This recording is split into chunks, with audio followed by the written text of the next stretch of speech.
কৃতজ্ঞতা ও ধন্যবাদ প্রকাশ করার জন্য আমাদের নুরালাপুর ইউনিয়ন বিএনপির সংগ্রামী আহ্বায়ক সাদিকুর রহমান গাজী ভাই আপনাদের উদ্দেশ্যে কিছু বলবেন।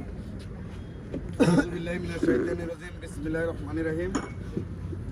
গত 12 তারিখে যে জাতীয় সংসদ নির্বাচন গেছেন, ওই নির্বাচনে আমার গ্রাম, আমার ছোট ভাইয়েরা, এই কান্দাপাড়া গ্রামের ময়মুরব্বী সবাই যেই স্বতঃস্ফূর্তভাবে জাতীয় সংসদ নির্বাচনে দানে শীষে ভোট দিয়েছেন এবং এই নির্বাচন যাতে সুষ্ঠু এবং সুন্দর হয় সহযোগিতা করেছেন, এই জন্য আমি আমার ইউনিয়ন বিএনপির পক্ষ থেকে আপনাদেরকে ধন্যবাদ জানাচ্ছি।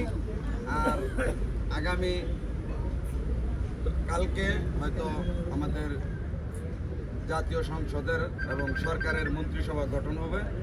আমরা আশা করি আপনারাও দোয়া করবেন আমাদের নেতা জনাব খায়রুল কবির খোকন ভাই উনি যেন মন্ত্রিত্ব পায়। উনি যদি মন্ত্রিত্ব পায় আমাদের সবচেয়ে বেশি লাভবান হব, এই আশাটুকু রাখছি, আপনাদের কাছে দোয়াটুকু চাচ্ছি।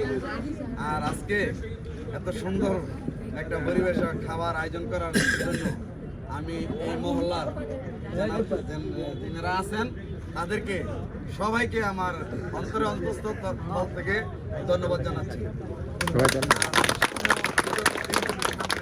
আমরা একে অপরের সহযোগিতা নিয়ে ঐক্যবদ্ধভাবে আমরা কাজ করব, আমরা দলীয় কাজ করব, আমাদের বিএনপির কাজ করব, আমাদের খায়রুল কবির খোকন ভাইয়ের কাজ করব।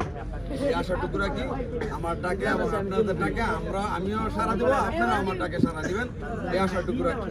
আজকে এই বক্তব্য এখানেই শেষ করলাম। আসসালামু আলাইকুম ওয়া রাহমাতুল্লাহ।